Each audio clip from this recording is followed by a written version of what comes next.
자, 오늘은요, 이제 사도행전 마지막 부분입니다. 우리가 지금까지 거의 한 2달 반 정도에 거쳐서 사도행전을 쭉 살펴봤는데요.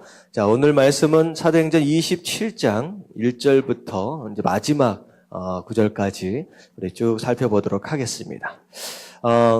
사도행전 앞에 부분을 보면 예루살렘 교회가 어떻게 세워졌는지가 나오게 되고요.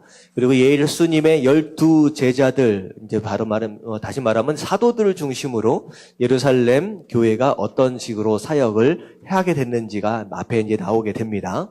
자, 그리고 나서 이제 스데반 집사의 순교라고 하는 순교 사건을 통하여서 이제 갑자기 이제 스토리가 이제 바울 사도 쪽으로 넘어오게 돼요. 자, 그리고 나서 1차, 2차, 3차 여행을 통하여서 아시아, 소아시아와 유럽 지방을 이제 사도행전이 이제 복음을 전하게 됩니다. 자, 그리고 나서 어떻게 보면 4차라고도 생각할 수도 있을 것 같아요. 네, 사도 바울이 예루살렘으로 들어와서 거기서 사로잡힌 바 되고, 그리고 가이사라 빌립보 지역으로 가서 2년 동안 거주해 있다가, 자, 그리고 나서 로마로 이제 하나님의 이제 명령을 따라서 이 로마로 이송되어지는 과정이 바로 오늘 말씀서부터 이어지는 얘기예요.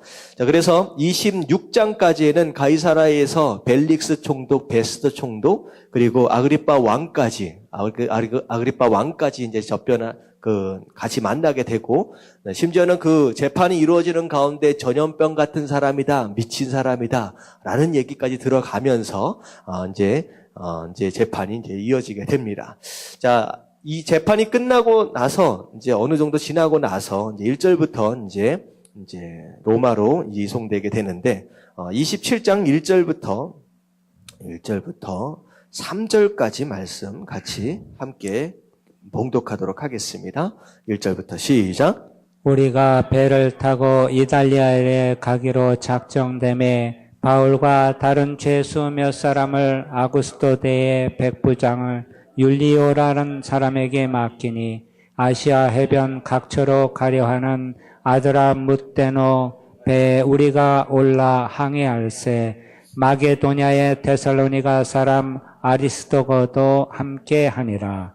이튿날 시돈에 되니 율리오가 바울을 친절히 대하여 친구들에게 가서 대접받기를 허락하더니. 네, 1절부터 보니까 우리가 배를 타고 이탈리아 로마죠. 로마로 향하게 되었습니다. 그래서 이제 누가 옆에 붙었느냐? 백부장 율리오라고 하는 사람이 이제 붙고, 백부장이니까 이제 제법 한 몇십 명 정도 되는 이제 군사들이 함께 이제 호위를 하게 되죠. 자, 그런 가운데 지금 배를 탔는데 이게 이제 군인이 타는 배가 아닙니다. 일반적인 이제 상선과 같이 다른 사람들도 이제 타게 됐어요. 이제 그 가운데 이제 바울이 이제 동행을 하게 됩니다. 배의 사이즈가 어느 정도냐? 나중에 이제 말씀을 읽어보면 200명이 넘어요. 거의 300명 가까이 탈 수 있는 배니까, 작은 배는 아닙니다. 굉장히 큰 배예요. 자, 그리고 이 배는 이제 로마로 향하는 배이긴 하지만, 로마로 직행으로 가는 게 아니라, 이제 부분적으로 이제 여러 항구들을 이제 거쳐서 이제 가게 되었다라고 하는 거예요. 자, 3절에 보니까 시돈이라고 하는 지역에 됐는데, 율리오라고 하는 사람이 이제 바울에게 좀 호의적으로 이제 대하는 것 같습니다. 그래서, 이제 항해를 하는 가운데 그 항구 도시들마다 이제 될 때마다 이제 바울이 워낙에 1차, 2차, 3차 선교 여행을 통하여서 많은 제자들이 좀 있잖아요. 그러니까 갈 때마다 이제 사람들을 좀 만나게 되는 것 같아요. 그래서 이제 친구들이 이제 함께 만나려고 할 때 대접받는 것까지도 다 허락해주면서 웬만큼 자유로운 가운데 로마 길을 이제 들어서게 됩니다. 자, 근데 이제 4절부터 5절, 6절, 7절 쭉 가니까 이제 오늘날처럼 모터보트처럼 모터가 달리는 배가 아니기 때문에 어느 흐름을 따라서 가느냐? 바람의 흐름을 따라서 가요. 그래서 바람이 어느 쪽으로 부느냐에 따라서 배가 갈 수도 있기도 하고 어느 상황에서는 또 멈춰 있기도 하고 왔다 갔다 그런 식으로 해서 4절, 5절, 6절 여러 이제 항구 도시를 이제 거쳐가면서 쭉 지나가게 됩니다. 자, 그러다가 이제 8절에 보면 간신히 그 연안을 지나. 그러니까 어렵고 힘든 가운데 이 바람이 잘 말을 안 들어줬던 것 같습니다. 그래서 배가 순탄하게 간 게 아니라 바람에 이렇게 하다가 원래 원하는 길이 아니라 근데 다른 길로 이제 접어들게 된 것 같아요. 자, 그러다가 간신히 그 연안을 지나 미항이라고 하는 곳에 이릅니다. 이제 미항이라고 하는 것은 이게 원래 원어가 아니에요. 미항. 이게 작은 항구라는 뜻입니다. 작은 항구. 원래 이름은 따로 있어요. 근데 미항이라고 하는 이제 그 항구에 도착을 하게 되는데 그 이름 그대로 작은 항구예요. 그래서 이제 간단하게 이제 음식점 정도만 있고 이제 유흥할 수 있는 그 어떤 것도 없는 아주 조그만 이제 소도시라고 생각을 할 수 있을 것 같아요. 자, 그랬는데 자, 구절을 보면 구절 같이 한번 읽어볼게요. 다 같이 시작.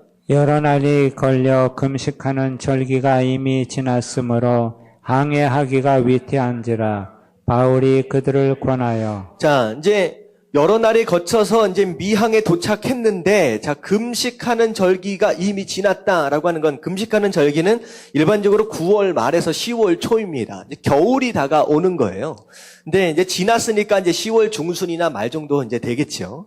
자, 그런 가운데, 이제 원래 이제 이쪽 이제 근방의 바다 바람 자체가 겨울이 되게 되면요, 항해하기가 굉장히 힘들어집니다. 그래서 겨울에는 항해를 안 해요. 그래서 이제 바울이 딱 뭐라고 얘기를 하느냐, 항해하지 말자. 여기에 머물러 좀 있어야 된다. 그러니까 얘기를 하는 거예요. 왜 그러냐면 배뿐만 아니라 뭐까지도요? 하물과 배뿐만 아니라 우리의 생명까지도 위험해질 수 있다. 위험해지니까 여기 머물자라고 얘기를 합니다. 근데 이제 또 다른 의견이 있었는데 이제 선장과 선주, 이제 선주 그리고 선원들까지를 좀 포함을 하겠죠. 그 사람들이 뭐라고 얘기를 하느냐, 이제 가자라고 하는 거예요. 여기 머물러 있지 말고 떠나자. 왜냐하면 이런 거예요. 근데 나중에 알다시피 이제 겨울이 한 2달에서 3달 정도 이제 있어지게 되는데 2달에서 3달 정도를 머물러 있으려면 이제 선원들이나 선장이나 이런 사람들, 뱃사람들이 얼마나 심심하겠습니까? 이 미항이라고 하는 아주 조그만 도시에서 3달을 머물러 있으라고 생각하니까 답답해 죽는 거예요. 그래가지고 아니다. 아니 괜찮다. 우리 경험상 우리 그냥 한번 해볼 수 있다. 가자라고 얘기를 하는 거예요. 그래서 조금 더 큰 항구를 향하여서 이제 가자라고 얘기를 합니다. 자, 그랬을 때, 자, 이 배의 어느 정도의 이제 결정권자가 누구였느냐? 선장도 아니고 선주도 아니고 누구였느냐? 백부장이었어요, 백부장. 왜냐하면 이 죄수를 이제 이송하고 있는 이제 책임자였기 때문에 이 당시 이 지역 자체가 다 로마 식민지 밑에 있었잖아요. 그러니까 이 백부장이 이제 결정을 내리면 백부장의 결정을 따를 수밖에 없는 거예요. 자, 그래서 이 백부장이 가만히 들어보니까 자기도 생각할 때, 이 조그만 동네에 있자니 3달 동안 엄청 지루할 것 같은 거예요. 그래서 에라 모르겠다. 니네들 갈 수 있다라고 하니까, 경험도 있다라고 하니까, 바울의 이야기를 들을 건 또 아니잖아요. 바울은 그냥 제수 중에 한 사람이고, 야, 그래, 가자라고 해가지고 배를 이제 타고 이제 떠나게 됩니다. 자, 거기서부터 이제 고생길이 이제 열리는 거예요. 자, 13절부터 17절까지 같이 한번 읽어보도록 하겠습니다. 시작. 남풍이 순하게 불매 그들이 뜻을 이룬 줄 알고 닻을 감아 그레데 해변을 끼고 항해하더니 얼마 안 되어 섬 가운데로부터 유라굴로라는 광풍이 크게 일어나니 배가 밀려 바람을 맞추어 갈 수 없어 가는 대로 두고 쫓겨가다가 가우다라는 작은 섬 아래로 지나 간신히 거루를 잡아 끌어올리고 줄을 가지고 선체를 둘러감고 수루디스에 걸릴까 두려워하여 연장을 내리고 그냥 쫓겨가더니. 자, 무슨 일이 있었느냐? 남풍이 불었다, 이제 순하게 불었다라고 하는 것은 그 선장이나 선주가 얘기했던 대로, 자기네들이 얘기했던 대로 그냥 바람이 불어준 거예요. 그래서 괜찮네, 이 정도면 갈 수 있겠네라고 하면서 맨 처음에는 이제 해변을 끼고서 이제 항해를 하게 됩니다. 근데 이제 해변에서 너무 멀어지면 결국은 항구를 찾아서 가고 있잖아요. 이제 번잡한 이제 유흥 술집도 있고 식당도 있고 놀이시설도 있고 하여튼 그런 데를 찾아서 가고 있기 때문에 이제 해변을 따라서 지금 가고 있는데 얼마 되지 않아서 어떤 광풍이 불었어요? 이름이 뭐예요? 유라굴로. 자, 유라굴로라고 하는 광풍이 붑니다. 자, 광풍의 이름이 있어요. 광풍의 이름이 있어요. 그렇다라고 한다 아주 유명한 유명한 광풍입니다. 오늘날 이제 보면 태풍 같은 거라고 생각을 하시면 될 것 같아요. 엄청 바람이 불어서 어떻게 됐느냐? 배가 바람에 맞춰서 갈 수 없는 상황이 돼서 어떻게 됐느냐? 그냥 선원들이 손을 다 놓고 바람이 부는 대로 그냥 갈 수밖에 없는, 그냥 떠밀려 갈 수밖에 없는 상황이 벌어진 거예요. 그래서 16절, 17절에 보니까 그냥 선장이나 선원들이 키를 잡든지 이런 것도 할 수도 없는 상황 가운데서 뒤집어지지 않을 상황 가운데, 혹시나 중간에 모래톱이나 이런 것에 걸려서 나빠지면 안 되잖아요. 그러니까 조마조마한 상태에서 그냥 바람이 밀려서 이제 가고 있는 상태가 벌어진 겁니다. 자, 그랬는데 18절부터 보면 이제 이 바람이 엄청 심해서 이게 굉장히 위험해진 상태까지 온 거예요. 자, 우리가 풍랑으로 심히 애쓰다가 이튿날 사공이 짐을 바다에 풀어 던지고, 자, 며칠 동안 바람 때문에 고생하고 있어요. 자, 이틀째 지금 고생을 하고 있는 거예요. 지금 이제 기진맥진하는 상태에서 더 이상 안 되겠다. 지금 왜냐면 해안선을 따라서 가고 있기 때문에 지금 밑에 수심 자체가 깊지를 않습니다. 그래서 잘못하다가는요, 암초에 딱 걸려버리면 끝장나는 거예요. 넘어져 버리는 겁니다. 그렇기 때문에 어떻게 했느냐, 최대한 가볍게 하기 위해서 가지고 있는 짐들을 어쩔 수 없이 버릴 수밖에 없었다라고 하는 거죠. 근데 배에 실은 이 짐들이 무슨 짐들이겠습니까? 이 안에는요, 일반 사람들도 타고 있겠지만 일반적으로 배를 타는 사람들은 어떤 종류의 사람들이냐? 상인들이에요, 상인들. 이거 가지고 뭐 하려고 했어요? 이거 가지고 장사하려고 했어요. 근데 이 배에 타는 것으로 말미암아, 어떻게 보면 바울 사도 이야기 듣지 않고 그냥 가는 것으로 말미암아 자기의 전 재산을 바다에 다 던질 수밖에 없는 상황이 벌어졌습니다. 근데 여기뿐만 아니라 어떻게 됐느냐? 19절에 보니까 사흘째 되는 날에 배의 기구를 그들의 손으로 내버리네요. 자, 사흘째. 자, 3일째 되니까 이것도 안 되겠다. 뭐까지 갖다 버렸어요? 배를 항해할 때 필요한 가장 기본적인 도구들까지도 가볍게 하기 위해서 이걸 다 던져버렸다는 거예요. 자, 그러고 나서 어떤 상황까지 갔냐면 20절. 어느 날 동안, 여러 날 동안 해도 별도 보이지 못하고 큰 풍랑이 그대로 있음에, 며칠 동안 계속 풍랑 가운데 있으니까 이제는 버틸 수 있는 상황이 아니죠. 그래서 어떻게 됐느냐? 구원의 여망마저 없어졌더라. 누가 구해줄 수 있을지, 어떻게 우리가 살아날 수 있을지에 대한 소망 자체를 포기하는 상황까지 딱 됐다라고 하는 거예요. 자, 이 사람들이 지금 엄청 고생하고 있습니다. 거의 죽기 살기로 매달리다가 이제는 자포자기 상태까지 왔어요. 자, 어쩌다가 이 상황까지 왔을까요? 어쩌다가? 바울의 말. 누구 말 안 들어서? 바울 말을 안 들어서. 이 말씀을 읽으면서 우리가 뭘 알아야 되느냐?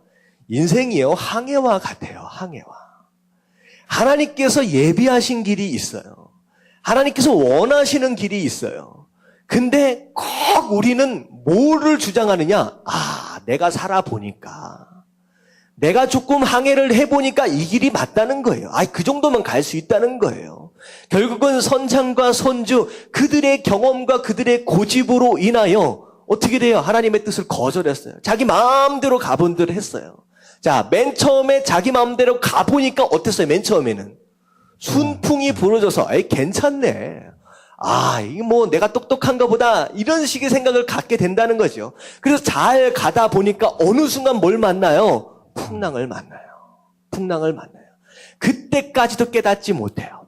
힘들고 어려워졌는데, 풍랑이 있어서 어려워졌는데 아직까지 깨닫지 못해요. 그래서 어느 순간까지 하나님께서 그 항해 길을 몰아가시느냐? 짐을 버릴 때까지 몰아가시는 거예요. 짐을 버릴 때까지. 내가 이거 가지고 내가 성공해 보겠다. 내가 이거 가지고 장사해 가지고 행복해 보리라 라고 하는 그들의 의지하는 거, 그들의 소망을 두고 있는 이것까지를 버릴 때까지 하나님께 두고 보시는 거예요. 그리고 뭘 버릴 때까지? 항해를 위해서 필요한 기구들을 버릴 때까지. 더 이상 그들 스스로 항해할 수 없는 상황까지 하나님께서 기다리고 계시는 거예요. 그리고 마지막 어느 때까지? 이제는 내 스스로, 나 혼자서는 내 인생 살아볼 수 없습니다 라고 이제 자포자기 할 때까지 내려놓으시는 거예요.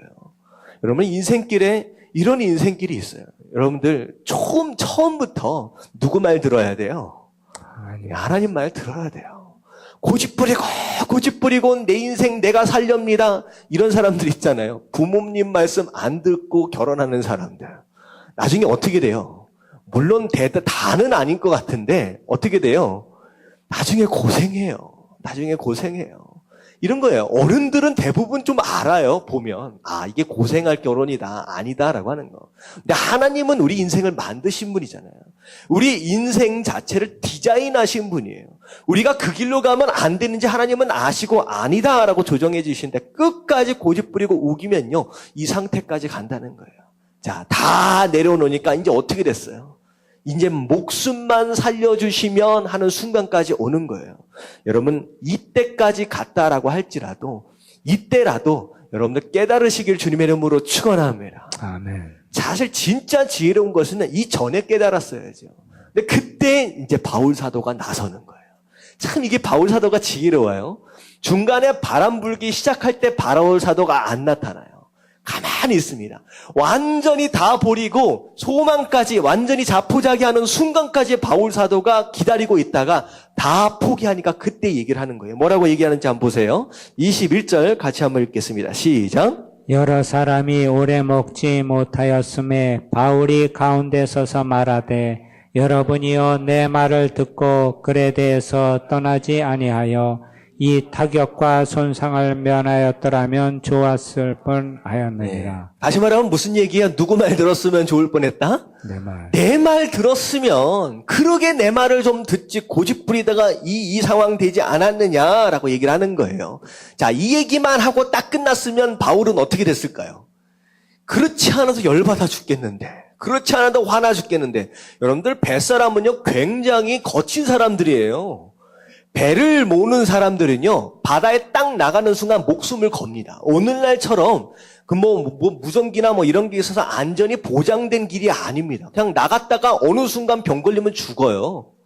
그냥 바다에 풍풍 만나면 다 죽습니다. 그래서 일반적으로 이때 당시에는 배가 딱 출항하기 전에 제사를 드리고 출발을 합니다. 누구에게 제사를 드리느냐? 바다신한테. 살려달라고. 우리 보살펴달라고. 굉장히 위험한 일들을 하는 사람들이에요. 그렇기 때문에 바울이 뭐라고 한마디 하면요, 지금 이 상태에는요, 완전히 반 정도는 정신 나간 상태이기 때문에 바울이 이제 큰일 날 수도 있습니다. 근데 중요한 건 여기서 멈추는 게 아니라 바울이 뭐라고 얘기를 하느냐. 22절, 내가 너희를 권하노니 이제는 안심하라. 이게 이제 웬 말입니까? 다 죽게 생겼는데 이제 안심하래요. 자, 뭐라고 얘기를 하느냐? 너희 중 아무도 생명에는 아무런 손상이 없겠고 오직 배뿐이라. 배만 망가질 것이라는 거예요. 아무도 죽지 않을 것이다 라고 얘기를 하는 거예요. 자, 이유가 무엇이냐? 23절, 24절 다 같이 시작.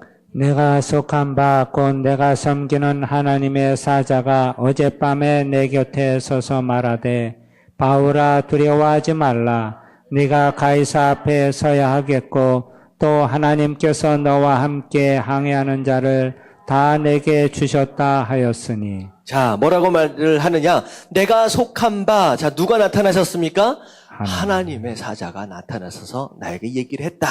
자, 그래서 아무도 죽지 않을 것이다. 다 내게 붙이셨다라고 하나님의 약속이 있었다라고 하는 거예요. 그래서 그러므로 여러분이 안심하라. 나는 내게 말씀하신 대로 되리라 하고 하나님을 믿노라. 여러분들 여기에서 이제 바울이 가지고 있는 신앙이 이런 겁니다. 바울은 여기에서 지금 풍랑이 멈춰 있는 상태입니까? 아직도 풍랑이 있는 상태입니까? 있는 상태. 아직도 풍랑이 있는 상태예요. 언제 죽을 줄 모르는 상태입니다. 그렇지만 이 사람들, 거기에 있는 사람들은 대부분 거의 자포자기하고 죽나보다라고 하고 있지만 바울만큼은 안심하라는 거예요. 우리는 절대 죽지 않는다라고 얘기를 하는 거예요. 뭐 때문에? 뭐가 있기 때문에? 믿음. 하나님의 말씀이 있기 때문에. 하나님의 말씀. 그리고 바울은 그 말씀을 뭐 하기 때문에? 믿기 때문이에요. 여러분들 이런 겁니다. 여러분 우리는요, 성도는요, 상황과 사건을 믿는 사람들이 아니라 뭘 믿는 사람이에요? 말씀을 믿는 사람이에요. 아무리 지금은 최악의 상황 가운데서 다 죽는다라고 얘기하지만 말씀이 내 안에 있다라고 한다면 상황을 믿는 게 아니라 말씀을 붙잡는 바로 그것이 성도의 모습이다라고 하는 거예요. 여러분, 이게 진짜 신앙인입니다. 하나님의 말씀을 붙잡는 사람. 바울 사도는 이 말씀을 붙잡는 이 믿음 때문에 이 상황 가운데서도 안심하라라고 스스로 얘기할 수 있었다라고 하는 거예요. 여러분들 살다 보면요, 어려운 일들이 많이 있어요. 바람 부는 일들이 많이 있습니다. 이런 폭풍과 같은 일들을 만날 때가 많이 있어요. 하지만 내 안에 하나님의 말씀이 있다라고 한다면 우리가 주눅들거나 떨 필요가 있을까요? 없을까요? 없다라고 하는 거예요. 여러분, 상황을 보지 마시고 여러분 안에 말씀하고 계시는 그 하나님의 말씀을 붙들 수 있는 저와 여러분들 되시길 주님의 이름으로 축원합니다. 아멘. 여러분, 이게 신앙인의 참 모습이에요. 여러분, 착각하지 마십시오. 내가 하나님을 정말로 열심히 믿는다라고 해서 우리 삶 가운데 문제가 없을까요? 우리 삶 가운데 풍풍이나 풍랑이 없을까요? 여러분들 그런 착각하지 마십시오. 911이나 이런 이런 사건들을 보십시오. 거기에서 죽은 사람들 수천 명들 가운데 교회 다니는 사람이 한 명도 없을까요? 아니요. 그런 일들이 많이 있어요. 우리도 이 세상 사람들과 더불어 함께 고난받고 함께 문제를 경험한다라고 하는 거예요.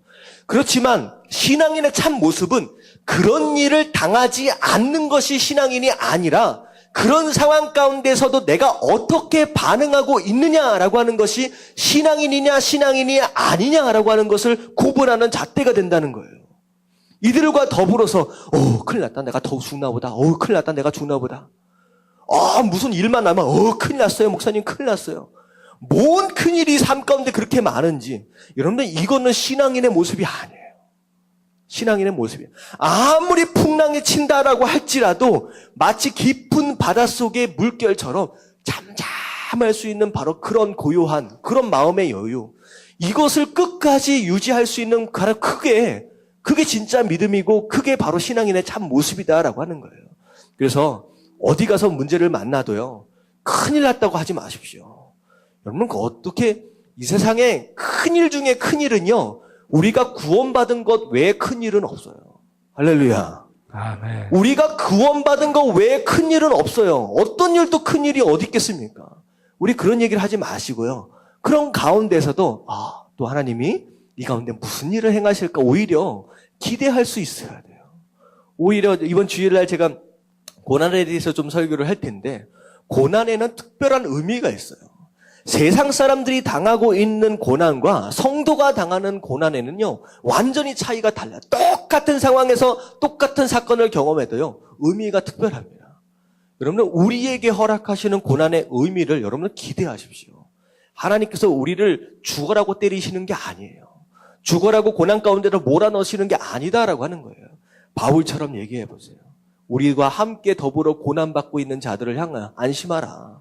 안심하라. 하나님 말씀하셨다. 라고 이런 잠잠한 모습이 있어야 된다라고 하는 거예요.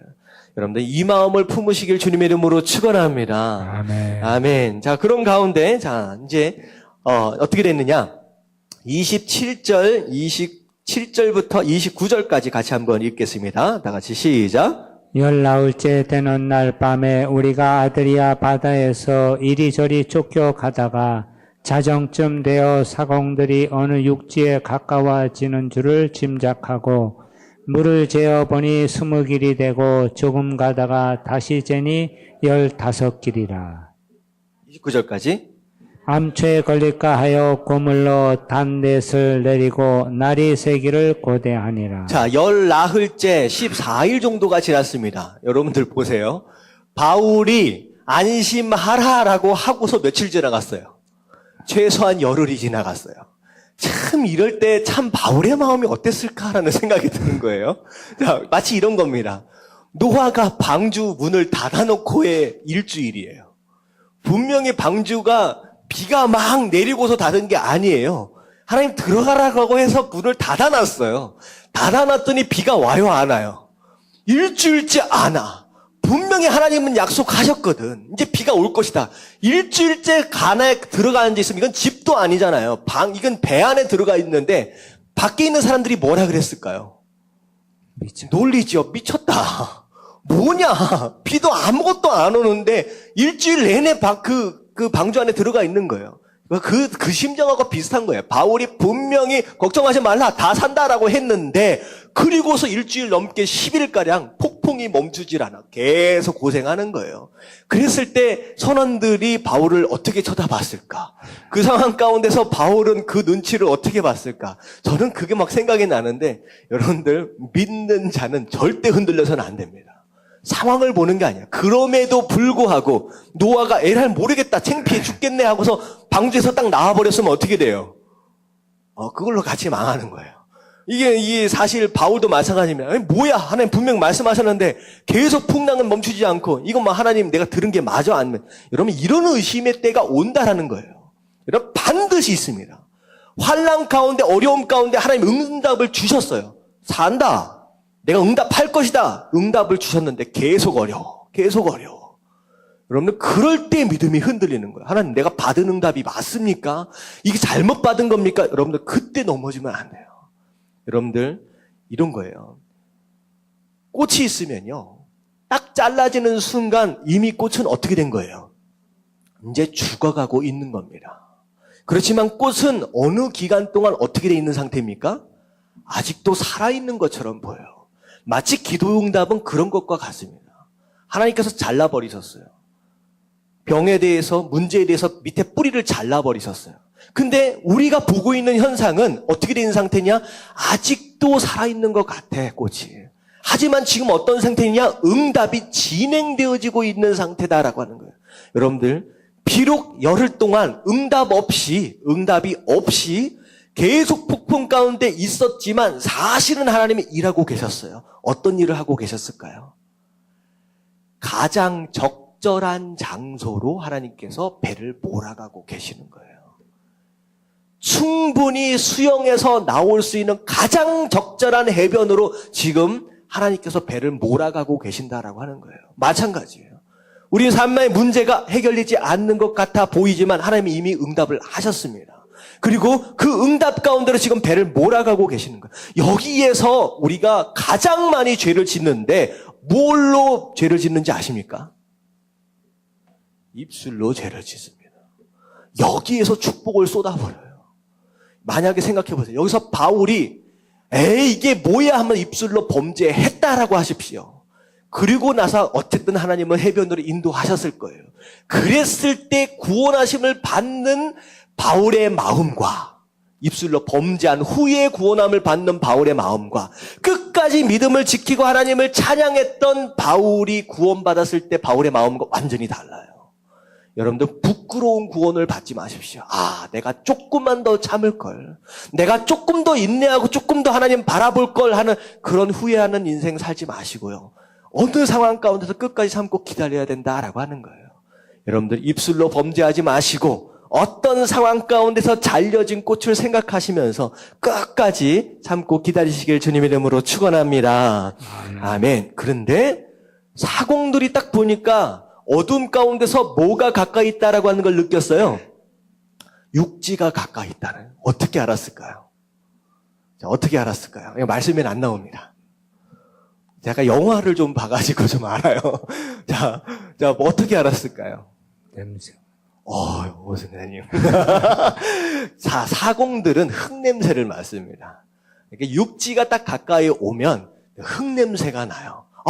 근처에 육지가 있구나. 그래서 뭘 내려보게 되느냐? 이제 물의 깊이를 잴 수 있는 이제 그런 게 있어요. 딱 내려보니까, 점점 가까이 가는 거예요. 20길, 조금 지나가니까 15길. 그러다 보니까 이제 여기까지 가야 되겠다. 15길 정도면 잘못하다가는 뭐에 걸려요? 이제 암초에, 돌뿌리에 걸릴 수 있으니까 여기까지 일단 해가 밝을 때까지 좀 기다려보자. 라고 해서 뒤에 있는 닷 4개를 내립니다. 딱 내려서 이제 해가 뜰 때까지 기다리는 거예요. 자, 그랬는데 참 여기서 30절에 보니까 이탈자가 생겨. 자기만 좀 살아보겠다고 이제 이탈자가 생기는데 누가 도망쳐요? 이 사공들이 큰 배 옆에 보면 이제 쪽배들이 있잖아요. 조그만 배들. 그 배들을 몰래 내려가지고 도망치려고 하는 거예요. 근데 이게 이 사공들이 없으면 어떻게 돼요? 마지막에 배를 가장 가깝게 되기 위한 조종을 위해서 이 사공들이 절대적으로 필요합니다. 그러기 위해서 바울 사도가 뭐라고 얘기했냐? 사공들이 도망치면 안 됩니다. 큰일 납니다. 그래서 결국은 군인들이 그 쪽배들을 묶고 있는 그 선들을 다 끊어버려요. 거룻배라 그러죠. 그 거룻줄을 다 끊어버립니다. 그래서 다 못 도망가게 한 다음에 자, 저녁 때 뭐라고 얘기를 하느냐? 자, 이 33절 다 같이 읽겠습니다. 시작. 날이 새어가며 바울이 여러 사람에게 음식 먹기를 권하여 이르되 너희가 기다리고 기다리며 먹지 못하고 줄인지가 오늘까지 열나흘인즉. 자, 며칠 됐어요? 열나흘, 14일째. 2주 동안 먹지도 마시지도 못한 거예요. 그러니까 얼마나 기진맥진하 있는 상태겠습니까? 사실은요.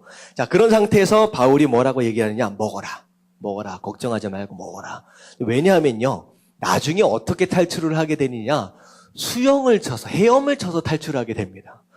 꼴딱 2주 동안 굶었으면 이게 힘이 없지요. 그러면 절대 수영을 해서 못 나갑니다. 그러니까 바울이 에너지를 충전하기 위해서 밥을 먹으라고 얘기를 하는 거예요. 자, 그리고 나서 중요한 내용이 35절 말씀이에요. 다 같이 읽겠습니다. 시작.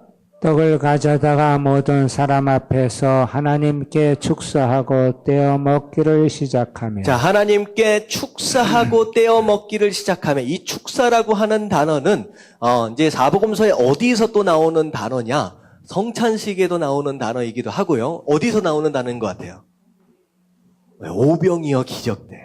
오병이어 기적때 축복하고 감사하며 기도하는 거예요. 축복하며 감사하며 기도하는 거예요. 자, 그랬는데 이게 이런 상황이 된 거예요. 맨 처음에 배에 올라설 때의 바울은요, 그냥 죄수 중에 한 사람이에요. 하지만 2주 동안의 풍랑이 지나가고 난 뒤에 이 바울 사도는 어떤 위치에 있느냐? 바울 사도로 인하여서 이 배 안에 있는, 이게 밑에 보면 276명이거든요. 276명의 사람들이 함께 음식을 위해서 기도할 수 있도록 만든 사람이 되어버렸어요. 어느 순간 영적인 리더십을 바울이 잡는 거예요. 여러분들, 이게 진짜 신앙인의 삶이 아니겠느냐라는 생각이 드는 거예요. 여러분들, 어느 직장에 가면 내가 복을 받을까? 여러분들 생각하지 마십시오. 내가 어느 회사에 가면, 내가 어느 지역에 가면 내가 복을 받을까라고 생각하지 마십시오. 여러분들은 이미 복을 받은 사람이에요. 여러분들이 가는 곳이 곧 복을 받는 장소가 될 겁니다. 아멘. 여러분, 믿음의 사람들은 바로 이런 신앙을 가지고 사는 거예요. 내가 어딜 가야 복을 받을까? 내가 누굴 만나야 복을 받을까? 이걸 고민하는 사람이 아니라 내가 가는 곳이 복을 받는 거예요. 내가 만나는 그 사람이 복을 받는 거예요. 여러분은 이게 진짜 신앙인이에요. 미국을 생각해 보세요. 청교도들이 들어오기 전까지만 해도 팬티바람에 뛰어달리는 사막과 같은 땅이었어요. 지금 가보세요. 세계에서 가장 강력한 나라가 되는 거예요. 뭐 때문에? 땅이 사람에게 복을 주는 게 아니에요. 사람이 가는 거, 복을 받은 사람이 가니까 땅이 함께 복을 받는 거예요. 바울도 마찬가지입니다. 원래는 죄인이었지만 배에 타니까 바울로 인하여서 276명이 어떻게 돼요? 생명을 얻는 거예요. 바울이 가는 그 배, 바울이 함께 있음으로 인하여서 어떻게 돼요? 그들이 믿든지 안 믿든지 하나님 앞에서 무릎을 꿇는 바로 그런 역사가 일어난다라고 하는 거예요. 여러분, 이런 자신감을 가지고 사십시오. 어딜 가야 복을 받을까? 아니요. 교회도 마찬가지예요. 여러분, 이미 복을 받은 사람들이에요. 여러분, 믿으시는 분 아멘 하십시다. 아멘. 여러분들, 어느 교회를 가야 내가 은혜를 받을까? 아니에요. 내가 가는 그 교회가 나로 인하여 어떻게 된다? 복을 받는다예요. 여러분, 이런 마음으로 사는 거예요. 바로 이 바울이 가는 그 배가, 탔던 그 배가 바울 사도로 인하여 복을 받는 거고 구원을 누리는 거예요. 여러분, 이게 신앙인의 참 모습이에요. 어디 가서 빌붙어가지고 누가 잘한다더라, 누가 뭐 한다더라, 이번에 뭐 성공, 뭐 대박 나는 게 뭔가, 여러분들 붙어가지고 얼떨결에 복 받으려고 생각하지 마시고요. 사람들에게 오히려 내가 선한 영향력을 행사하는 그런 모습이 되어야 한다라고 하는 거예요. 여러분들 나도 그렇게 돼야 되고 여러분들의 자녀들도 그렇게 키우시길 주님의 이름으로 축원합니다. 아멘. 복 받는 거예요. 복 받는 거 나로 인하여서. 바울 보세요. 백부장이 그 앞에 무릎을 꿇는 거예요. 선장과 선주가 그 앞에 무릎을 꿇는 거예요. 함께 복 받을 걸 기대하면서 먹을 것 앞에서. 근데요, 이 말씀을 읽으면서 저는요, 이 상황과 전혀 반대되는 상황이 성경에 한번 등장해요. 누굴 것 같아요? 누가 생각이 납니까? 이 상황과 완전히 반대되는 사람. 요나. 요나는 스스로 하나님의 선지자였어요. 근데 배에 탔더니 하나님에 대해서 고백을 누가 해요? 배에 타 있는 사람들이 하나님을 고백해요. 심지어는 자기가 빠져야 된다라고 했을 때 오히려 누가 더 착한 사람이에요? 배에 타고 있는 사람. 어떻게 보면 요나는요, 니누의 성 수십만 명이 죽는 것 눈 깜짝하지 않는 사람이에요. 하지만 배에 함께 타고 있던 그 사람은 요나가 빠지겠다라고 하니까 어떻게 그럴 수 있느냐. 오히려 배에 타고 있는 그 사람이 한 사람의 생명을 더 귀하게 여겨요. 얼마나 창피해집니까? 얼마나 창피해요. 다시 말하면 바울과 요나의 차이가 뭘까요? 순종하느냐 순종하지 않느냐. 여러분, 순종하는 사람, 말씀에 순종하는 사람은 이런 영향력을 행사하는 거예요. 가는 곳마다 나로 인하여 복을 받아요. 하지만 순종하지 않고 내 마음대로 가는 사람, 비록 선지자라고 할지라도, 비록 목사라고 할지라도 어떻게 돼요? 세상 사람들 앞에서 창피를 당하게 된다라고 하는 거예요. 여러분들 바울과 같은 삶을 사시길 주님의 이름으로 축원합니다. 아멘. 이런 사람이 되어야지요. 요나 얼마나 창피합니까? 그러고 나서 요나서는요, 참 짧지도 길지도 않는 책인데 마지막에 어떻게 끝나요? 결론이 없이 끝나요. 그 니누의 성에 있는 사람들 구원해 줬더니만 그 열받아가지고 막 화내면서 끝나요. 참 어떻게 보면 참 안타까운 선지자입니다.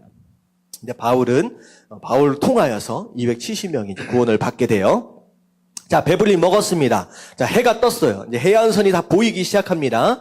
자, 39절 말씀 같이 읽겠습니다. 시작. 날이 샘에 어느 땅인지 알지 못하나 경사진 해안으로 된 항만이 눈에 띄거늘 배를 거기에 들여다 댈 수 있는가 의논하노. 자, 얘기를 하면서, 자, 해안선이 보여요. 그리고 항만까지 눈에 띕니다. 그래서 배를 최대한 육지 가까이로 댈 수 있는지 의논을 해요. 자, 그리고 나서 40절부터 쭉 나오는 내용이 무엇이냐?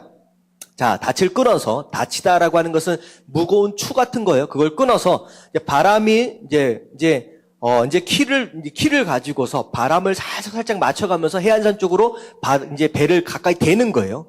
자, 됐는데, 자, 41절을 보니까 갑자기 위험한 상황을 만납니다. 자, 물줄기가 두 줄기가 합쳐지는 쪽으로 배가 몰려 들어간 거예요. 하필이면 들어갔는데 어디에 걸렸느냐? 모래톱에 딱 걸려버립니다. 배가, 앞에가 딱 걸렸어요. 근데 앞에가 딱 걸려서 빠지지도 못하고 밀지도 못하고 완전히 꼼짝달싹도 못하는 상황이 됐어요. 자, 그랬는데 뒤에서 두 물이 갈라지면서 몰아치기 시작하는데 얼마나 이 물이 세면 어떻게 돼요? 배의 뒷부분을 쳐서 부시기 시작하는 거예요. 이 물이 얼마나 세면. 그러니까 사람들이 배에 타 있는데 바바바박 하면서 뒤에서 무너지기 시작하는 거예요. 뽀개진단다. 부서지기 시작하는 거예요. 부서지기. 이거 굉장히 위험한 상황이죠. 자, 이때 이제 병사들이, 군인들이 뭐라고 얘기하느냐. 아, 이제는 더 이상 죄수들을 이제 컨트롤할 수 있는 상황이 안 되는 거예요. 아, 그러면 원래 이제 룰대로 얘기를 하면 죄수들을 거기서 죽입니다. 왜냐면 이제 탈옥할 수도 있잖아요. 이제 탈출할 수도 있으니까. 자, 죽입시다. 바울을. 그랬더니만 누가 얘기를 해요? 백부장이 아니다. 바울을 살려두자. 이제 이 백부장이 바울을 이제 보호합니다. 자, 그리고 나서 어떻게 하느냐? 다 뛰어내려서 헤엄을 칠 수 있는 사람은 헤엄을 쳐가지고 육지로 나가고, 이제 웬만큼 가까이 왔으니까. 그리고 나서 이제 헤엄 못 치는 사람들은 이제 부서진 이 조각들을 가지고서 이제 수영을 쳐가지고 나올 수 있도록 한 거예요. 그래서 나중에 어떻게 돼요? 44절 다 같이 읽겠습니다. 시작. 그 남은 사람들은 널조각 혹은 배 물건에 의지하여 나가게 하니 마침내 사람들이 다 상륙하여 구조되니라. 예. 결국은 하나님이 말씀하신 대로 어떻게 됐어요? 다 구원을 받게 되었다라고 하는 거예요. 자, 결국은 하나님의 말씀은, 하나님의 뜻은 다 이루어집니다. 자, 우리가 그 가운데서 어떻게 반응했느냐라고 하는 것이 우리의 신앙의 참 모습이어야 된다라고 하는 거예요. 자, 그래서, 이제 탈출을 다 했어요. 자, 올라갑니다. 그리고 나서 배에서 이제 육지로 이제 올라갔어요. 자, 그런 가운데 1절부터 3절까지 자, 이제 마지막 장입니다. 사도행전 28장 마지막 장. 다 같이 읽겠습니다. 시작. 우리가 구조된 후에 안즉 그 섬은 멜리데라 하더라. 비가 오고 날이 참에 원주민들이 우리에게 특별한 동정을 하여 불을 피워 우리를 다 영접하더라. 바울이 나무 한 묶음을 거두어 불에 넣으니 뜨거움으로 말미암아 독사가 나와 그 손을 물고 있는지라. 예, 이제 육지 위에 이제 올라가는데 이제 비가 오는 거예요. 비가 오니까 많이 젖어 있겠죠. 이제 그런 상황 가운데서 원주민들이 이제 동정하는 가운데 불을 피워줘서 그나마 이제 모든 사람들을, 그러니까 275명이니까 상당히 많겠죠. 웅개웅개 이렇게 몰려 앉아가지고 이제 몸을 녹이고 있는 상황이 된 거예요. 자, 그랬는데 이제 바울이 참 열심히 해요. 네, 죄수임에도 불구하고 이제 불이 꺼져가니까 나무 뭉치를 이제 해다가 이제 불 위에다 놓으려고 이제 가져갑니다. 근데 이제 불 위에다 딱 놓으려고 하는 순간 불 가운데 떨어지니까 이제 안에 뱀이 있었던 것 같아요. 뱀이 갑자기 뜨거워서 그런지 이제 들고 있었던 이 바울의 손을 콱 물은 거예요. 딱 물으니까 이제 4절에 보니까 원주민들이 뭐라고 얘기를 하느냐? 이 사람은 죽는 게 맞는 사람인가 보다. 이런 거예요. 어떻게 해가지고 간신히 바다에서는 구원을 받았는데 결국은 죽어야 할 사람이기 때문에 어떻게 해서든 이제 죽게 되는구나 라는 이제 그런 얘기를 하는 거예요. 자, 그랬는데 이상한 일이 벌어졌어요. 5절에 보니까 바울이 그 짐승을 불에 떨어버림에 조금도 상함이 없더라. 물린 자국도 없는 거예요. 그래서 탁 털어버려서 불에다 던져버립니다. 그러고 나서 이제 사람들은 생각할 때, 아마도 이제 조금 있다 그냥 부어 올라와서 독이 퍼져가지고 이제 결국은 죽겠지. 근데 기다리다 보니까, 자, 무슨 일이 있었어요? 아무 일도 없는 거예요. 그랬더니만 이 사람들 조금 전까지만 해도, 죄인이니까 죽어야지라고 했던 사람들이 바울을 향하여 뭐라 그래요? 그를 신이라 하더라. 와, 하나님인가 보다. 신인가 보다. 와, 그렇게 된 거예요. 자, 그랬는데, 이제 거기에 이제 보블리오라고 하는 이제 추장입니다. 추장이 이제 그 지역에 이제 바울이랑 그 사람들을 이제 영접을 해서 옵니다. 근데 이제 보블리오의 이제 아버지가 열병에 걸려가지고 이제 누워있는 거예요. 바울이 이제 기도하니까 또 열병이 또 났습니다. 그리고 주변에 있는 마을 사람들까지 다 모여서 병든 사람들이 와서 또 고침을 받게 되고, 그런 다음에 후하게 이제 대접을 받게 되고, 나중에 떠날 때는 이제 바울, 어떻게 보면 다 잃어버렸잖아요. 배도 잃어버리고 짐도 다 잃어버렸는데 로마로 가기 위해 필요한 모든 물품들을 전부 다 제공을 받게 되는 거예요. 자, 근데 여기서 뭐 여러 가지 우리가 좀 생각해 볼 수 있는 내용들이 있는데, 두 가지만 좀 보면요. 바울은 어디를 가든지 배 위에 있든지 어떻게 보면 육지 위에 있든지 어떤 상황에 있든지 그 삶을 통하여 그냥 하나님의 영광이 나타나는 것 같아요. 삶 자체가 하나님이 살아계시는구나. 그냥 하나님의 능력이 그냥 삶에 나타나요. 그냥 하나님의 역사하심이 삶 가운데 나타나요. 참 이런 사람, 참 이게 우리가 참 본받아야 할 사람이 아니겠느냐라는 생각이 드는 거예요. 어딜 가든지 상황과는 상관이 없어요. 누굴 만나든지 그냥 그 사람으로 인하여서 역시 하나님은 살아계시는구나. 이런 삶을 참 살면 좋겠다라는 생각을 들어지는데, 더 신기한 건 뭐냐면요. 지금 이 사건, 뱀이 물었는데 아무 일도 없었다라고 하는 사건 가운데서 이 사건을 통하여 오두방정을 떠는 사람들은 누구예요? 거기 있는 원주민들과 주변 사람들이에요. 그리고 실제로 뱀에 물린 바울은 마치 감정이 아무것도 없는 사람처럼 잠잠해요. 이게 아까침에 말씀드렸던 바로 그게 그 참신앙인의 모습이에요. 딱 물리면 어떻게 될 거예요? 어떻게 됐을까요? 막 떨어버리고 해서, 큰일 났다. 나 죽나 보다. 하여튼간 요란스럽게 이렇게 할 수밖에 없는 상황이지만, 바울이 전혀 그런 흔적이 없어요. 딱 무니까 어떻게 해요? 그냥 불에 딱 던져버려요. 그리고 앉아있어요. 아무런 심경의 변화가 없다라고 하는 거예요. 여러분들 이게 아카심에 얘기했던 흔들리지 않는 신앙, 잠잠할 수 있는 바로 그런 신앙입니다. 그래서 여러분들 그러면 좋을 것 같아요. 가정 안에서든 무슨 일이 있으면 요란스럽게 하지 말고 기다려보세요. 무슨 일들이 일어났는지, 하나님의 어떤 일들이 일어났는지. 그래서 저는요, 어느 순간에 제가 이제 운전을 이제 굉장히 오랫동안 했잖아요. 근데 실제로 미국에 이제 있으면서 10여 년 동안 하루에 몇십 마일 정도를 계속 운전을 하고 다녔거든요. 그래서 어느 순간에는 멍한 상태에서도 그냥 운전이 돼요. 새벽에 딱 일어나서 내가 어느 길로 가야지라는 생각을 아예 안 해도 운전대를 잡고 있는 순간 어느 순간에 교회에 도착해 있더라고요. 그러니까 그런 상태로 이제 운전을 하고 되는데 제가 뭘 느끼게 됐냐면 하나님의 어떤 인도하심과 보호하심을 확실하게 믿게 되는 순간 차가 이렇게 위험한 순간이 있잖아요. 그런 상황 가운데서도 제 심장 박동이 빨라지지 않고 있다라고 하는 걸 제가 느끼게 됩니다. 어느 상황이었냐면 제가 한 번은 새벽 예배를 제가 이제 LA에 있을 때 한 7년 정도를 찬양 인도를 좀 했어요. 그래서 매일 아침마다 이제 운전을 하는데 그렇잖아요. 새벽에 자는 잠이요. 그렇게 답니다. 그래가지고 5분만 이렇게 하다가 자다 보면 어느 순간에 쫓겨서 이제 가게 되는 거예요, 운전을. 그래서 원래는 5시에 예배 시간이면 최소한 한 4시에는 일어나가지고 준비를 해가지고 나가야 돼요. 근데 꼭 5분만 하다가 한 20분까지 가요. 근데 결국은 불이 났게 준비를 해가지고 이제 운전을 하게 되는데, 이제 프리웨이라고 보통 얘기를 하거든요. 이제 고속도로를 이렇게 가는데, 이렇게 막 꺾어져 있는 고속도로예요. 근데 하도 거기를 한 3, 4년을 가니까 제가 그 다음 코너를 돌면 그 다음 코너가 어느 각도인지 감이 와요.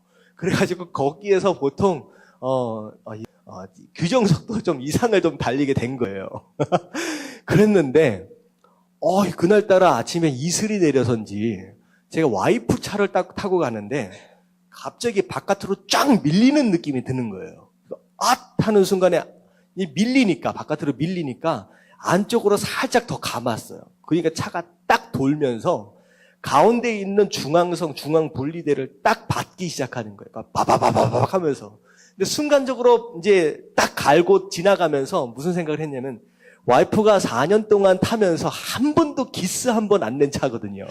근데 제가 한순간에 다 갈아먹는 거예요. 그래서 큰일 났다. 내가 오늘 이따가 와이프한테 뭐라 그럴까.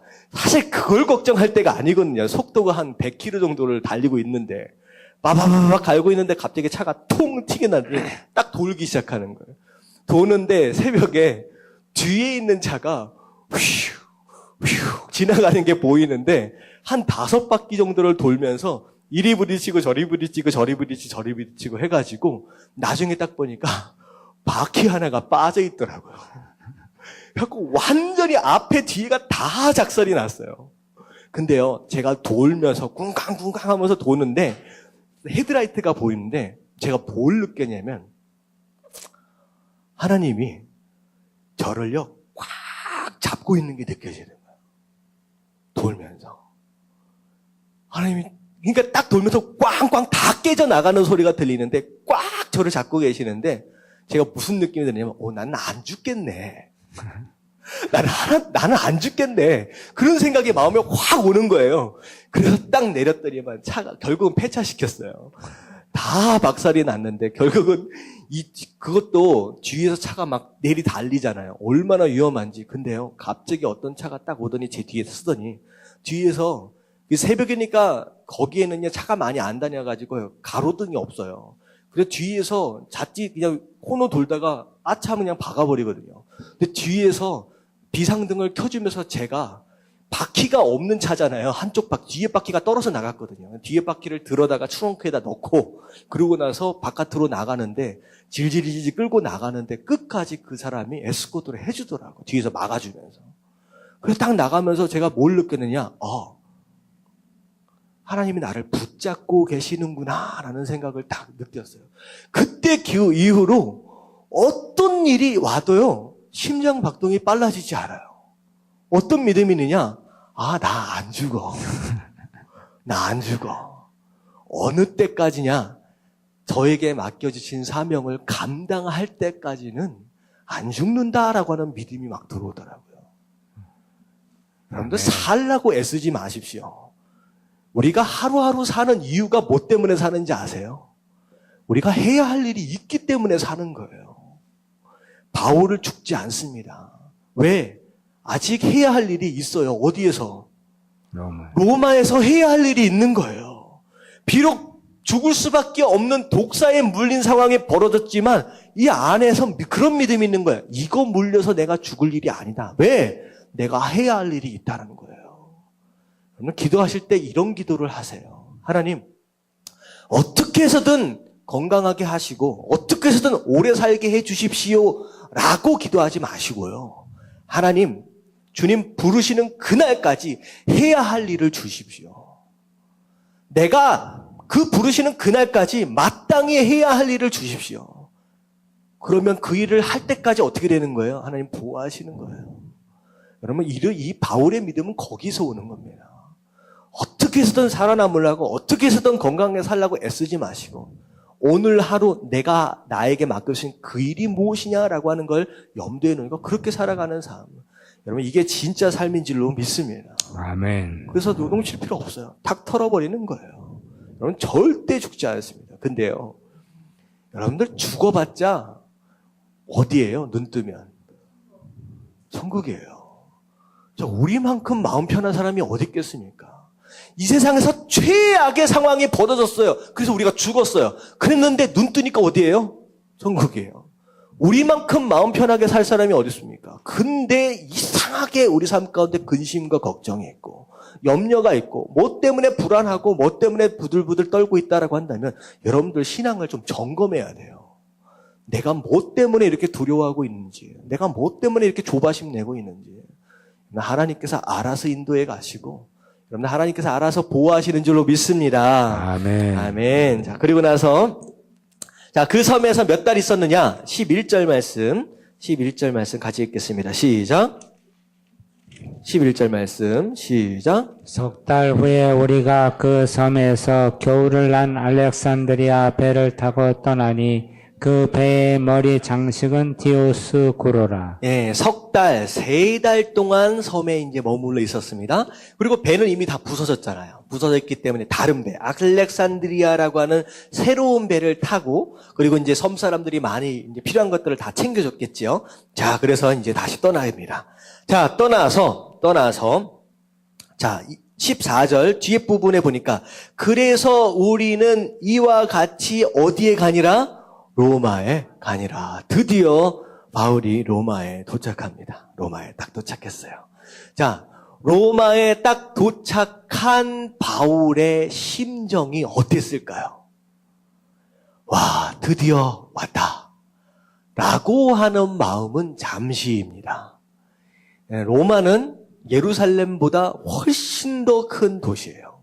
어떻게 보면 로마 시내로 보면요. 예루살렘은 이제 촌동네입니다. 근데 하나님께서 맡겨주신 마지막 사명을 가지고 로마라고 하는 엄청나게 큰 도시에 발을 딱 디딛는 순간 어쩔 수 없이 바울이 이게 그런 마음이 들었을 것 같아요. 두려운 마음이 들었을 것 같아요. 내가 이 도시에서 시저 앞에서 내가 어떻게 할 수 있을까라고 하는 어떤 그런 두려운 마음이 들었을 것 같아요. 여러분들 이게 굉장히 중요한 건데요. 하나님이 바울과 함께하고 있다라고 하는 건 바울이 알고 있는 상황이에요. 믿고 있는 겁니다. 그럼에도 불구하고 우리 마음 가운데 그런 마음이 들어올 때가 있다는 거예요. 바울도 마찬가지고. 그럴 때 하나님께서는 바울에게 뭘 허락하셨느냐? 여기 보세요. 15절 말씀 다 같이 읽겠습니다. 시작. 그곳 형제들이 우리 소식을 듣고 아비오 광장과 트레이스 타베르네까지 맞으러 오니 바울이 그들을 보고 하나님께 감사하고 담대한 마음을 얻으니라. 네. 바울만큼 믿음이 강한 사람이 어디 있겠습니까? 하나님은 당연히 동행하시죠. 여태껏 보호하시고 하나님께 인도하실 거예요. 그럼에도 불구하고 사람인지라 이런 상황 가운데서 두려운 마음이 있을 수 있다는 거예요. 그래서 하나님이 누굴 보내주세요? 함께 동역할 수 있는 사람들을 보내주신다는 거예요. 여러분, 이게 왜 중요하느냐? 여러분들이 힘들고 어려울 때, 여러분들이 쓰러졌을 때, 누군가 여러분들의 손을 잡아줄 사람이 없다라고 한다면, 그런 친구가 없다라고 한다면, 그거만큼 안타까운 사람은 없습니다. 하나님은 반드시 함께 일하기 원하세요.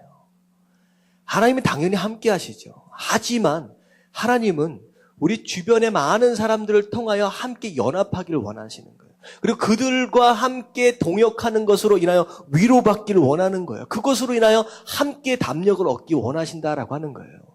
그래서 여러분 한번 주변을 살펴보십시오. 내가 힘들고 어려울 때 내 마음, 내가 힘들고 어려운 이 심정을 정말로 거리낌 없이 얘기할 수 있는 사람이 있는가? 그리고 그 얘기를 들어줄 수 있는 사람이 있고 그 짐을 함께 들어줄 수 있는 그런 친구가 있느냐라고 하는 거예요. 여러분, 그런 친구가 반드시 있어야 됩니다. 그래서 하나님께서 교회를 허락하시는 거예요. 교회를. 혼자 신앙생활하는 게 아니라는 거예요. 함께 더불어서 함께 서로 힘이 될 수 있는 사람들을 여러분들 찾으라는 거예요. 그리고 반대로 얘기한다면 여러분들 주변에 이런 사람들, 이 친구들이 필요한 사람들이 반드시 있습니다. 이 주변 상황 가운데서 외롭고 홀로 되어 있는 사람들을 여러분들이 찾아가라는 거예요. 교회가 바로 그것을 위해서 존재하는 것이다라고 하는 거예요. 바울 사도에게 친구들을 허락하시는 거예요. 그래서 그것으로 인하여 하나님 감사합니다. 담력을 얻는 거예요. 한번 해보자. 자, 그런 가운데, 사흘 정도 지나서 바울이 유대인 지도자들을 초청합니다. 그래서 이제 뭐 하려고 초청할까요?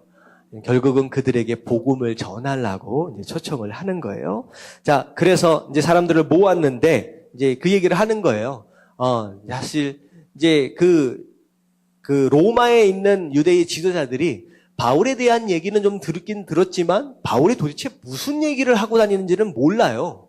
그리고 도대체 가는 곳마다 바울을 자꾸 핍박을 하니까 도대체 네가 뭘 전하고 다니냐? 한번 들어보자라고 하는 호기심 가운데 듣기를 청합니다. 그리고 나서가 오늘 이제 마지막 23장부터 31장까지의 말씀이에요. 자, 23절서부터 25절까지 같이 읽겠습니다. 시작. 그들이 날짜를 정하고 그가 유숙하는 집에 많이 오니 바울이 아침부터 저녁까지 강론하여 하나님의 나라를 증언하고 모세의 율법과 선지자의 말을 가지고 예수에 대하여 권하더라. 그 말을 믿는 사람도 있고 믿지 아니하는 사람도 있어 서로 맞지 아니하여 흩어질 때에 바울이 한 말로 이르되 성령이 선지자 이사야를 통하여 너희 조상들에게 말씀하신 것이 옳도다. 자, 바울이 아침부터 저녁까지 사람들을 다 모아놓고서 강론을 합니다. 하나님의 나라에 대해서.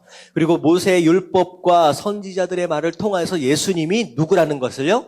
그리스도다, 메시아다라고 하는 것을 증명하기 위해서 아침부터 저녁까지 막 강론을 했어요. 자, 결과 사실 바울은 기대했을 것 같아요. 좀 많은 사람들이 좀 믿었으면 좋겠다. 로마까지 왔는데 그랬는데 어떻게 됩니까? 어떤 사람은 믿기도 하고 또 어떤 사람은 믿지 않기도 하고 그랬더니 이제 서로 이제 얘기를 하는 거예요. 맞다, 아니다. 서로 분쟁이 일어난 가운데 그 자리를 막 떠나기 시작하는 거예요. 그러니까 바울이 원래 기대했던 것은 뭐예요?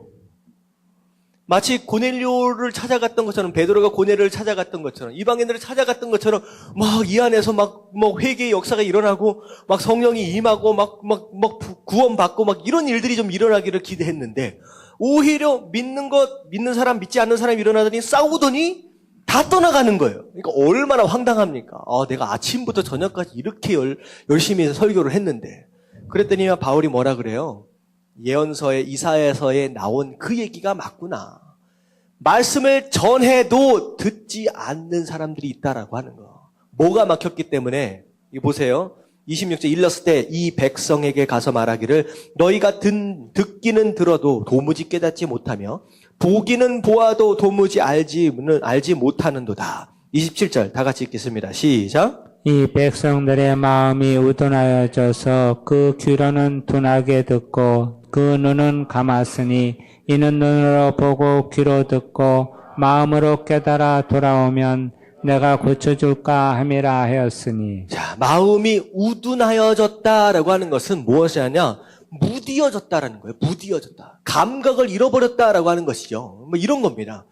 제가 이제 기타를 좀 전에 계속 쳐보니까 어떻게 되냐면 이 끝에요. 나중에 물집이 잡히잖아요. 물집이 잡히고 나서 어느 정도 지나면 여기 이제 굳은 살이 배깁니다. 굳은 살이 배기면요. 원래는 기타를 잡으면 굉장히 아프잖아요.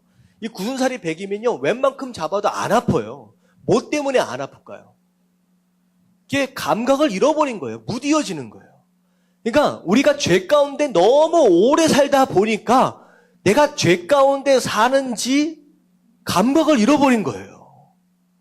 그리고 심지어는 신앙생활을 하고 있다라고 할지라도 내 마음대로 어떻게 보면 내 고집대로 내 생각대로 신앙생활하는 사람 많이 있습니다. 종교생활하는 사람이 많이 있어요. 그렇다 보니까 이게 진짜 신앙생활인지 아니면 뭐 절에 다니는 거랑 똑같이 종교생활을 하고 있는 건지 이게 분별이 안 가는 거예요. 느낌이 없어지는 거예요. 그러니까 이 사람들이 어떻게 되느냐? 아무리 말씀을 전해도 깨달아지질 않는 너무 굳은 살 배겨가지고 감각이 잃어버린 거예요. 그래서 귀가 있는 것 같은데 귀가 역할을 감당합니까? 못합니까? 못해요. 눈을 뜨고 있는 것 같은데 제대로 못 본다는 것이요. 그래서 하나님이 뭐라고 하시느냐? 답답해서 뭐라고 말씀하시냐? 눈으로 보고 귀로 듣고 마음으로 깨달아 돌아오면 다시 말하면 이런 거예요. 이게 이제 한국말로 써져 있어서 마치 좀 이게 어색한 이제 문장 구조가 됐어요. 자, 가만있으니 이는 눈으로 보고 귀로 듣고 마음으로 깨달아 돌아오면 내가 고쳐줄까 함이라 하였으니 이게 잘못 해석하면 거꾸로 됩니다. 혹시나 돌아올까 봐서 내가 의도적으로 하나님이 눈을 멀게 하고 귀를 막아버린 것처럼 이게 해석될 수 있어요. 원래 그게 의미가 아니야. 하나님의 의도는 뭐냐면 아무리 더럽다라고 할지라도 아무리 멀리 갔다라고 할지라도 깨닫고 돌아오기만 하면 하나님 어떻게 해주고 싶다는 거예요? 고쳐주고 싶다는 거예요. 고쳐주고 싶다는 거예요. 하나님의 심정이에요. 하나님의 심정. 제발 좀 봐라. 제발 좀 들어라. 네가 어디까지 갔다라고 할지라도 어디까지 더러워졌다라고 할지라도 상관없다는 거예요. 그냥 나에게 깨닫고 돌아오기만 하면 받아주겠다라는 거예요. 마치 탕자의 아버지처럼 어떤 상태가 돼서 돌아와요? 이게 아들의 모습이 아니에요. 신발 하나 제대로 못 신고 거의 거지꼴이 돼가지고 돌아오는데도 아버지는 그냥 알아주시는 거예요. 아버지는 하나님은 그 마음이라는 거예요. 돌아오기만 하면 내가 다 고쳐줄게. 지금 그 말씀을 하고 계시는데 꼼짝을 안 하는 거예요. 꼼짝을. 결국은 그래서 어떻게 돼요? 이 복음이 유대인들에게가 아니라 이방인들에게 먼저 전해지는 일들이 일어나게 된다는 거예요. 결국은 어떻게 되느냐? 바울이 이제 이 사람들은 떠나게 되고 2년 동안을 로마에 거주하면서 사실은 재판을 준비하는 과정입니다. 2년 동안 있으면서 오는 사람들마다 성경 공부하면서 거기서 마지막 순간까지 복음을 전했다라고 하는 그런 내용입니다. 여기서 이제 사도행전이 마무리가 지어져요. 결국은 사도행전에서 이 바울 사도가 오게 오랫동안 갇힌 시점이 사실 2번이 나와요. 가이사라 빌립보에서 2년을 갇혀 있었고요. 로마에서 2년을 갇혀 있었습니다. 이 두 군데에서 이제 갇혀 있는 가운데 쓴 서신서가 이제 옥중 서신이라고 불려지는데 이 갇혀 있는 동안에 많은 제자 훈련들과 더불어 많은 성경을 쓰게 되는 것이죠. 그래서 결국은 바울 사도가 마지막 순간까지 하나님께서 맡겨진 사명을 다 완수했다라고 하는 거죠. 마지막으로 우리가 한 가지만 생각을 해보면 이게 이런 거예요. 왜 믿지 못할까라고 하는 거. 결국은 교만함 때문에 믿지 못해요. 겸손하면요 믿어집니다. 은혜를 받아요. 하지만 교만하면요 믿을 수가 없어요. 근데 이런 거예요. 제가 이제 말씀을 좀 읽다 보니까 이런 내용이 나오더라고요. 하나님의 은혜는요 마치 복음이 선포되는 것과 같이 하나님의 은혜는 비처럼 내리는 겁니다. 이 나무, 이 나무, 이 나무 있는데 하나님께서 골라서 비를 내리시지 않아요. 그 장소에 있으면, 예배를 드리는 장소나 함께 있는 장소가 있으면 다 은혜를 받는 거예요. 근데요, 어떤 나무는 그게 약이 되기도 하고요. 어떤 나무는 그게 독이 되기도 합니다. 예를 들어 이런 거예요. 살아있는 나무라고 한다면 거기에 비가 내리면 어떻게 되겠습니까? 아무리 며칠 동안 비가 안 와서 말라 비틀어져 있다라고 할지라도 살아있기만 하면 어떻게 돼요? 다시 살아날 수 있어요. 새싹이 돋아납니다. 근데요, 죽어버린 나무에 비가 계속 오고 있으면 어떻게 될까요? 썩어요. 오히려 복음이 오히려 독이 되어버리는 거야. 유대인들 같은 경우는 바로 그런 경우입니다. 교만한 마음으로 완전히 딱 닫혀서 죽어있는 영혼처럼 되어버린 거예요. 그러니까 복음이 선포되면 오히려 분노하고 오히려 복음 전하는 걸 반대하는 오히려 그런 상황들이 벌어진다라고 하는 것이죠. 그래서 우리가 어떤 나무여야 되겠습니까? 살아있는 나무가 돼야 돼요. 죽어있는 나무 되어서 계속 말씀을 받을 때마다, 여러분들 죽어있는 나무는 말씀을 받으면 어떤 반응이 일어나냐? 분노가 나옵니다. 왜 내가 죄인이야? 왜 나보고 뭐라 그랬어? 그런 내용들이 나올 수밖에 없다라고 하는 거죠. 그래서 죽어있는, 이제 살아있는 나무로서 우리가 끊임없이 우리에게 허락하시는 은혜로 더불어서 계속 우리 삶 가운데 많은 열매들을 맺어야 한다라고 하는 것입니다. 자, 사도행전이 결국은 오늘까지 이제 마무리가 되어졌습니다. 결국은 바울 사도도 베드로도 뭐 다 사도들의 이제 행했던 일들이잖아요. 결국은 무엇을 통하여서 이런 일들, 복음이 전해지고 어떤 그런 일들이 있어졌느냐? 여러 가지로 뭐 생각해 볼 수 있을 것 같지만 첫 번째 사도가 사도로서의 삶을 살 수 있었던 가장 중요한 것이 무엇일까요? 1번. 성령. 딱 나와줬으면 좋겠는데 사도행전 1장, 2장 딱 나오는 거 있잖아요. 가장 중요한 거.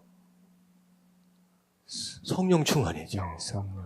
복음서에서의 제자들은요. 진짜 별 볼 일 없었어요. 사도행전이 딱 들어와서 뭐 받으니까? 성령 받으니까. 성령 충만 받으니까 별일을 다 하는 거예요. 담대해지는 거예요. 가장 중요한 게 성령 충만입니다. 그래서 사도행전의 또 다른 별명이 뭐냐면 성령행전이에요. 성령 하나님의 인도하심과 도우심으로 이런 일들이 일어난다라고 하는 거. 그리고 또 중요한 거, 그들의 믿음과 순종과 또 열정. 여러분들 이런 것들로 말미암아 복음이 이 땅에 전파되는데 가장 초기에 씨앗을 뿌리는데 이 사도들이 역할들을 감당했다라고 하는 거. 그래서 사실 다음 주 수요일서부터는요, 이 사도행전 중심으로 성경 공부가 또 바로 시작이 됩니다. 그래서 우리가 사도행전 쭉 살펴봤는데 1차, 2차, 3차, 4차 선교 여행이 어떻게 이루어졌는지 성경 공부식으로 해서 수요일 날 다시 한번 점검하면서 살펴보도록 하겠습니다.